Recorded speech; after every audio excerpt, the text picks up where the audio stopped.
Upinzani nchini Sudan Kusini umesema umechukua udhibiti wa mji wa Kobo jimboni Jonglei baada ya mapigano kati ya waasi na jeshi la serikali. Na katika gumzo tunauliza kuendelea kwa mzozo wa Mashariki ya Kati kunakosababisha pia changamoto ya usambazaji mafuta duniani. Je, ni wakati sasa kwa nchi za Afrika kutafuta njia mbadala za nishati? Nishati mbadala zipo. Tumekuwa tukizipitia, tukizirejea na tukijaribu kuziweka katika soko, lakini tatizo ni kwamba haziwezi kuziintroduce kwa wakati mmoja.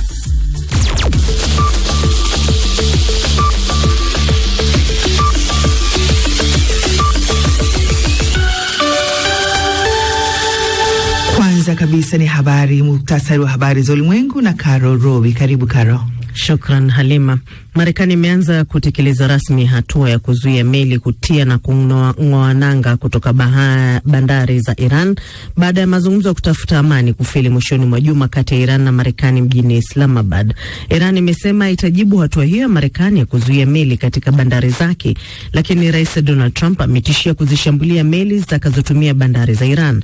Mkuu wa sera za kigeni wa Umoja wa Ulaya Kaja Kallas ameambia BBC kuwa haijabainika wazi hatua za Marekani katika mlango wa bahari wa Hormuz zinahusisha nini hasa.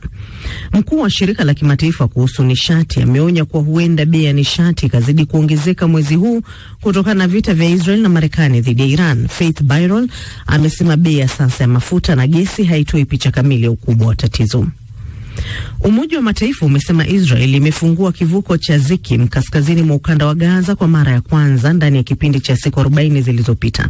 Msemaji wa Umoja wa Mataifa amesema misaada imeweza kufikishwa katika eneo hilo mwishoni mwa juma lililopita na misaada zaidi ilipokelewa jana Jumatatu. Israel ilifunga vivuko vyote vya kuingia Gaza tangu ilipoanzisha vita dhidi ya Iran mwishoni mwa mwezi Februari. Rais wa Marekani Donald Trump amefuta picha aliyokuwa ameichapisha katika mtandao wake wa kijamii unomfananisha na Yesu baada ya viongozi wa kidini kumkosoa vikali na kuitaja dhihaka na kukufuru. Rais Trump anasema alidhani picha hiyo alotengeza kwa kutumia akili mnemba inamuonyesha kama daktari na sio Yesu. Nilichapisha na nilidhani inanionyesha mimi kama daktari na ni kuhusiana na msalaba mwekundu kama mfanyakazi wa msalaba mwekundu, ambapo tunaunga mkono na ni vyombo vya habari feki pekee ambavyo vinaweza kuzusha hayo. Inapaswa kunionyesha mimi kama daktari, wafanya watu kujihisi nafuu na nawafanya watu kuwa katika hali bora zaidi. Haya yanakuja baada ya kiongozi huyo wa Marekani kujibizana vikali na kiongozi wa kanisa Katoliki duniani Papa Leo kuhusu vita vya Mashariki ya Kati. Makamu wa rais wa Marekani J.D. Vance amesema makao makuu ya kanisa Katoliki ya Vatican yanapaswa kujikita katika masuala ya kimaadili na kumwacha Rais Trump kujikita ama kushughulikia sera na masuala ya kisiasa. Na matokeo ya awali ya uchaguzi wa rais nchini Benin yanaonyesha waziri wa fedha Romuald Wadagni ameshinda kwa 94% ya kura.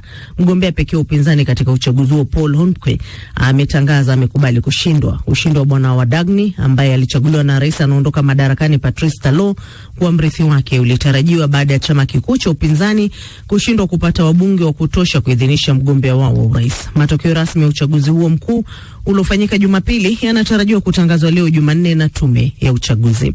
Hii ni BBC.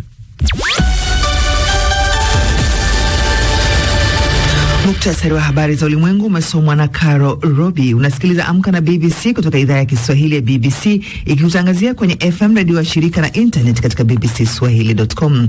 Ukiwa nchini Tanzania, matangazo haya unaweza kuyapata pia kupitia Radio Free Africa, Radio 1, Radio Kwizera, Abudu FM, CGFM, Loliondo FM na Classic FM. Nchini Kenya unaweza kutusikiliza pia kupitia Mwanedu FM, Nyota FM, County FM, Pamoja FM na Gaf Radio.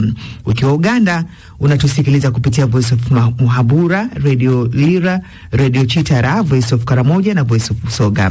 Jamhuri ya Kidemokrasia ya Kongo ni Radio Muungano Beni na Elizadi Radio. Mimi ni Halima Nyanza, karibu. Na kama ulivyosikia katika muktasari wa habari za ulimwengu, Marekani imeanza rasmi kutekeleza operesheni ya kuzuia meli kutia na kung'oa nanga kutoka bandari za Iran baada ya mazungumzo ya kutafuta amani kushindwa kufanikiwa mwishoni mwa wiki iliyoisha.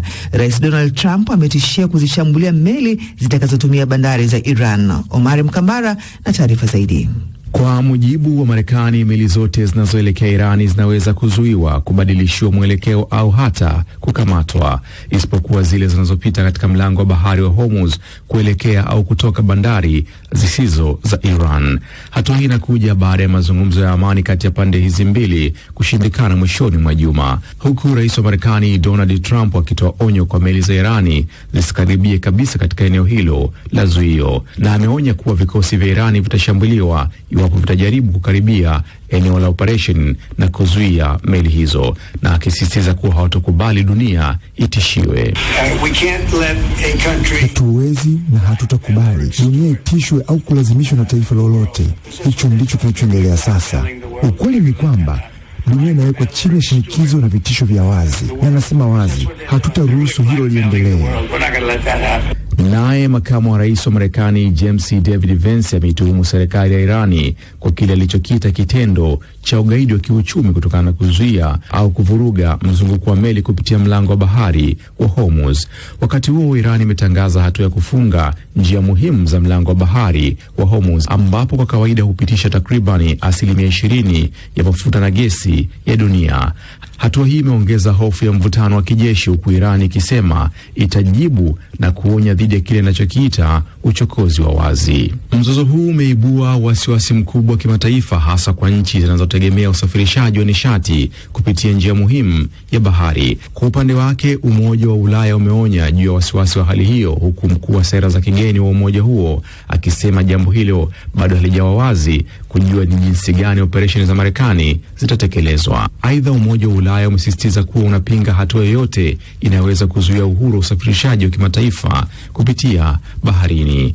Waziri wa nishati wa Marekani Chris Wright amesema bei za mafuta zitaendelea kupanda na huenda zikaendelea kupanda zaidi mpaka pale usafirishaji wa maana wa meli kupitia mlango wa Hormuz zitapojulikana. Mkuu wa shirika la kimataifa la nishati Fatih Birol ameonya kuwa huenda bei za nishati zikazidi kuongezeka mwezi huu kutokana na vita inayoendelea kati ya Marekani na Iran, akisema bei ya sasa ya mafuta na gesi haitoi picha kamili ya tatizo. Omar Mkambara. Na katika hatua nyingine, rais wa Marekani Donald Trump amefuta picha aliyokuwa ameichapisha katika mtandao wake wa kijamii inayomfananisha na Yesu baada ya viongozi wa kidini kumkosoa vikali na kuitaja dhihaka na kukufuru. Sambatenzi na taarifa zaidi. Rais Trump anasema alidhani picha hiyo aliyotengeneza kwa kutumia akili mnemba inamuonesha kama daktari na sio Yesu. Niliichapisha na nilidhani inanionyesha mimi kama daktari na ni kuhusiana na msalaba mwekundu, kama mfanyakazi wa msalaba mwekundu, ambapo tunaunga mkono na ni vyombo vya habari feki pekee ambavyo vinaweza kuzusha hayo. Inapaswa kunionyesha mimi kama daktari, kuwafanya watu kujihisi nafuu na nawafanya watu kuwa katika hali bora zaidi. Picha hiyo aliyoichapisha jana katika mtandao wake wa Truth Social ikimuonesha Trump akiwa amevalia kanzu nyeupe na mtandio mwekundu mkononi, akiwa na mwanga, akiwa amemwinamia mgonjwa aliyelala kitandani, imeibua ukosoaji mkali kutoka pande zote za kisiasa nchini mwake, ikiwemo hata kutoka kwa wafuasi wake sugu, viongozi wa Kikristo na vituo vya habari vya Kikristo. Hayo yanakuja baada ya kiongozi huyo wa Marekani kujibizana vikali na kiongozi wa kanisa Katoliki duniani Papa Leo kuhusu vita vya Mashariki ya Kati. Papa ambaye ni raia wa Marekani amekuwa akikosoa vikali operesheni za kijeshi za Israeli na Marekani dhidi ya Irani, akisema zimesababisha ghasia na unyama. Rais Trump alimshutumu Papa Leo kuwa hana nguvu kuhusu uhalifu na aliye na ufahamu mdogo kuhusu sera za kigeni. Kiongozi huyo wa kanisa Katoliki duniani lenye takribani waumini bilioni 1.5 duniani amesema hauogopi utawala wa Trump wala kuzungumzia wazi na kwa sauti kuhusu ujumbe wa Injili. Akizungumza na waandishi wa habari katika ikulu ya White House, Trump amesisitiza Papa alitoa kauli mbaya kuhusiana na Iran. Papa Leo alisema mambo ambayo si sahihi. Alikuwa anapinga vikali kile ninachokifanya dhidi ya Iran, na hawezi kuwa na Iran yenye nyuklia. Papa Leo hatafurahishwa na kitakachojiri mwishowe. Una maelfu na mamilioni ya watu watakaokufa na hilo halitafanyika. Nadhani ana msimamo dhaifu kuhusu uhalifu na mambo mengine aliyezungumza hadharani. Kwa hiyo namjibu Papa Leo. Makamu wa rais wa Marekani J.D. Vance amesema makao makuu ya kanisa Katoliki ya Vatican yanapaswa kujikita katika masuala ya kimaadili na hapo kushughulikia sera na masuala ya kisiasa. Hii si mara ya kwanza kwa Rais Trump kutumia picha wa serikali kufurumushwa kufuatia mapigano na kati yao na jeshi la serikali. Msemaji wa kundi hilo Paul Deng ameiambia BBC kwamba wapiganaji wao wameviondoa vikosi vya serikali baada ya mapigano ya siku kadhaa. Kundi hilo linasema limeyakamata magari ya kivita na vifaa vingine vya kupigania. Hata hivyo madai hayakuweza kuthibitishwa, lakini BBC imejaribu kuwatafuta viongozi wa Sudan Kusini ambao bado hawajatoa jibu rasmi. Zaidi, Victor Kenani alizungumza na Muhammad Maalim kutoka kitengo cha BBC Monitoring, na kwanza amemuuliza hatua ya kundi hilo la upinzani kuteka maeneo hayo inaashiria nini. Kundi la waasi la SPLM-IO ilitangaza kuteka upya makao makuu ya Kobo baada ya mapigano makali. Yanaashiria kuimarika kwa uwezo wake wa kijeshi dhidi ya serikali ya South Sudan. Na jimbo la Jonglei limekuwa kitovu cha migogoro kwa muda mrefu sasa. Kwa nini hali inaendelea kuwa hivyo? Jimbo la Jonglei limekuwa na mgogoro ya kudumu kutokana na mchanganyiko wa sababu za kijamii, kiuchumi na kisiasa ambazo zimekita mzizi kwa miongo mingi. Migogoro haya mara nyingi husababishwa na uadui wa kikabila na inayozidishwa na siasa mbaya. Kusambaa kwa silaha pia kwa silaha haramu pia inachangia kwa migogoro hii kuendelea. Maalim, ni kwa kiasi gani udhibiti wa maeneo kama vile ya Kobo, Uror na Nyirol yana umuhimu wa kimkakati kwa pande zinazozozana kwa sasa? Miji hii ni muhimu sana. Maeneo haya yanajulikana kama ngome ya upinzani na yanayotafutwa sana na jeshi ya serikali dhidi ya wapiganaji wa upinzani. Lakini je, kutokana na mzozo huu, tunaweza kuona wimbi jipya la wakimbizi wa ndani au wanaovuka mipaka kutokana na hali hii? Tayari maelfu wamekimbilia maeneo salama ndani ya Jonglei kama Bor na Pibor, na wengine pia wamevuka mipaka kwenda nchi za Ethiopia na Sudan. Hali hii inaathiri vipi mchakato wa amani unaoendelea nchini Sudan ya Kusini?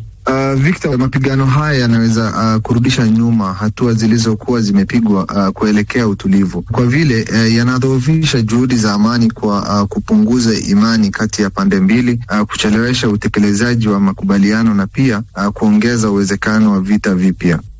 Na sasa ni michezo na Omar Mkambara, karibu.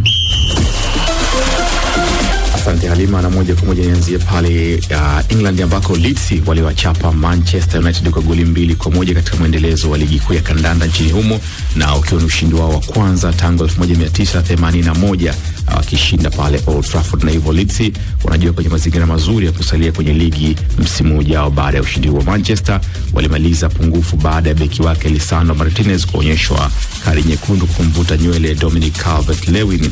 Sasa Leeds wana uhakika kuweza kusalia kama mambo yataendelea kwa hivi. Lakini kukumbushe, leo kuna mechi 2 za robo finali za ligi ya mabingwa barani Ulaya. Liverpool watakuwa wenyeji wa PSG, huku PSG akiwa na faida ya kushinda goli 2-0 katika mchezo wa kwanza. Kocha wa Liverpool Ancelotti amesema watafanya kila wawezalo ili kuweza kufanya maajabu. Lakini pale Hispania nako kuna shughuli pevu ambako FC Barcelona watakuwa wanakwenda kwa kabili klabu ya Atletico Madrid, huku Barca pia nao wakiwa nyuma kwa magoli mawili ambayo walifunga katika mchezo wa kwanza, na hivyo Barca watakuwa na shughuli pevu ya kuhakikisha wanaweza kusonga mbele.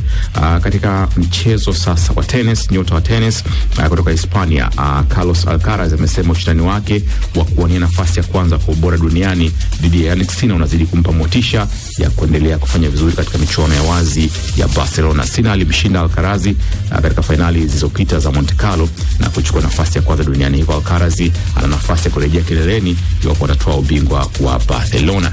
Ni hayo tu kwenye michezo asubuhi. Halima, shukrani sana Omar.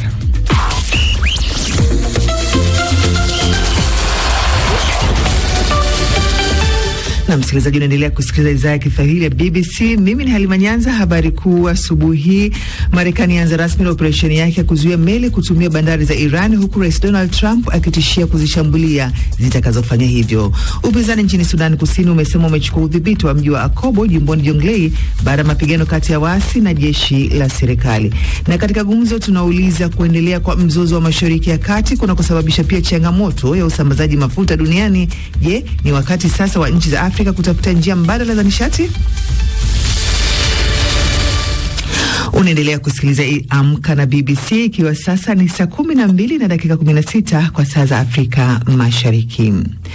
Mwanariadha asiye na uwezo wa kuona anatarajiwa kukimbia mbio za nyika za Brighton, lakini badala ya kutegemea msaidizi wakati wa kukimbia, atavaliwa miwani inayotumia teknolojia ya hali ya juu inayomruhusu mtu kuona kilicho mbele yake na kumpa maelekezo ya moja kwa moja. Clark Reynolds mwenye umri wa miaka 45 kutoka Harvard anasema amekuwa akifanya mazoezi kwa kutumia programu ya Be My Eyes tangu mwezi Agosti, na amezungumza na zaidi ya wasaidizi 100 wenye